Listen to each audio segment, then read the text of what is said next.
അവസാനിപ്പിക്കുമ്പോഴേ gig എക്കണോമിയെ കുറിച്ച് കൂടി പറഞ്ഞു. അതിൽ ഗിഗ് ഹബ്ബുകൾ വരാൻ പോകുന്നു. ശ്രീപ്രസാദ്, മീരാൻ പറഞ്ഞ കണക്കുകളിൽ ചില പെശകുകളുണ്ട്. അതായത് കോവിഡ് കാലത്ത് എല്ലാ ഗവൺമെൻറ് സംസ്ഥാനങ്ങൾക്കും 1% അധികമായിട്ട് അനുവദിച്ചത് മറ്റ് പല സംസ്ഥാനങ്ങളും അതെടുത്ത് ട്രഷറിയിൽ ഡെപ്പോസിറ്റ് ചെയ്ത് അതിൻ്റെ പലിശ വാങ്ങിക്കുകയാണ് ചെയ്തതെങ്കിൽ കേരളത്തിൽ അത് ഇൻവെസ്റ്റ് ചെയ്തു എന്നുള്ളതാണ് യാഥാർത്ഥ്യം. അങ്ങനെ ഈ വലിയ പലിശയുള്ളത് കൊടുത്തു തീർത്തു. അത് വാസ്തവത്തിലൊരു പ്രൂഡൻറ്റ് ഫിസ്ക്കൽ മാനേജ്മെൻ്റ് ആണ്.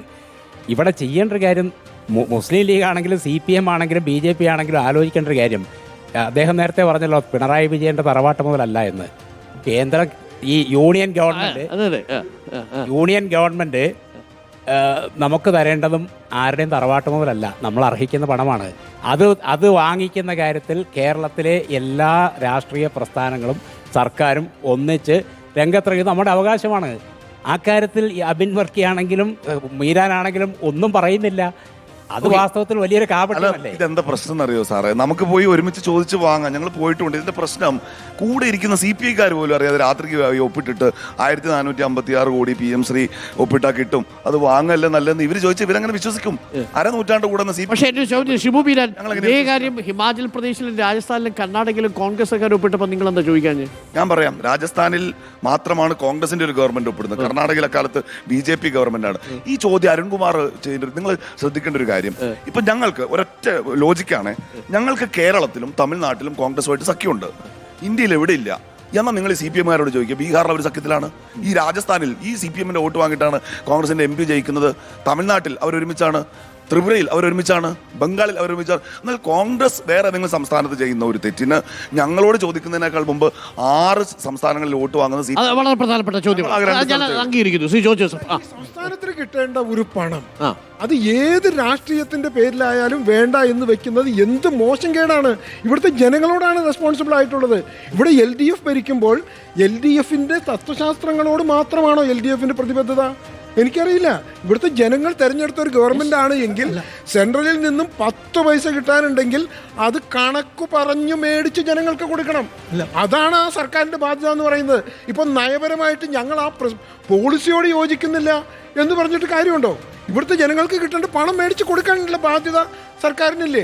എന്നാൽ ഇഷ്ടംപോലെ പൈസ ഉള്ള സർക്കാരാണെങ്കിൽ തിരക്കേടില്ല. ഇത് വളരെ കഷ്ടപ്പെട്ട് വളരെ ബുദ്ധിമുട്ടി മുന്നോട്ട് പോകുന്ന ഒരു സ്റ്റേറ്റ് പറയുകയാണ് ഞങ്ങളുടെ ആദർശം അതിന് സമ്മതിക്കുന്നില്ല. ഇത് നോക്കിയിട്ടാണ് ഒരു കാര്യം എന്താ വെച്ചാൽ, ഒരു പ്രശ്നം എന്താ വെച്ചാൽ, അല്ല ഒരു മിനിറ്റ്, ഒരു പ്രശ്നം ഈ നമ്മൾ പല കണക്കുകൾ അരുൺ തന്നെ ചർച്ചകളിലൊക്കെ പലപ്പോഴും ഞാൻ കേട്ടിട്ടുണ്ട്. കേരളത്തിന് 57,000 കോടി രൂപയോളം ഗവൺമെൻറ് തന്നെ പറഞ്ഞിട്ടുള്ള കാര്യമാണ്. 57,000 കോടി രൂപയോളം പല ഇനങ്ങളിലായിട്ട് കേന്ദ്ര സർക്കാർ വെട്ടിക്കുറവ് വരുത്തുകയും കിട്ടാതിരിക്കുകയും ചെയ്യുന്ന സിറ്റുവേഷൻ ഉണ്ട്. അത് നമുക്ക് അവകാശപ്പെട്ട. ഇവിടെ നമ്മളൊരു കണക്ക് നോക്കാം. 2025-26 റിവൈസ്ഡ് എസ്റ്റിമേറ്റ് അനുസരിച്ച് നമ്മുടെ റവന്യൂ കമ്മി 36,889 കോടി രൂപയാണ് പറഞ്ഞിരിക്കുന്നത്. ഇനി 2026-27 എസ്റ്റിമേറ്റ് ചെയ്തിരിക്കുന്ന റവന്യൂ കമ്മി എത്രയാണ്? 37,556 കോടി രൂപ. അപ്പോൾ കേന്ദ്രത്തിൽ നിന്ന് കിട്ടാനുള്ള പൈസ കൃത്യമായിട്ട് ഇവിടെ കിട്ടുകയാണെങ്കിൽ റവന്യൂ ഡെഫിസിറ്റ് ഉണ്ടാവുമോ?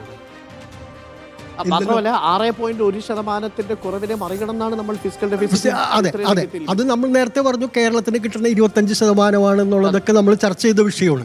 അപ്പോൾ ഈ റവന്യൂ ഡെഫിസിറ്റ്, ഫിസ്ക്കൽ ഡെഫിസിറ്റ് ഉണ്ടാക്കുന്നതിന് മുഖ്യ ഉത്തരവാദി എന്ന് പറയുന്നത് കേന്ദ്ര സർക്കാരാണ്. കേന്ദ്ര സർക്കാരിൻ്റെ നയസമീപനമാണ്. പിന്നെ പിടിച്ചു ഇപ്പം ഏത് രീതിയിലാണ് കേന്ദ്ര സർക്കാർ സംസ്ഥാനത്തിന് ആനുകൂല്യങ്ങൾ നിഷേധിക്കുന്നത്? അവിടെ എന്താ പറയണമെന്ന് വെച്ചാൽ, ആ കടലാസ് കിട്ടിയില്ല, ഈ കടലാസ് കിട്ടിയില്ല, അത് തന്നില്ല, ഇത് തന്നില്ല, ഇതൊക്കെ പറഞ്ഞുകൊണ്ടാണ് ഈ പറയുന്നത്. അപ്പൊ ഇത്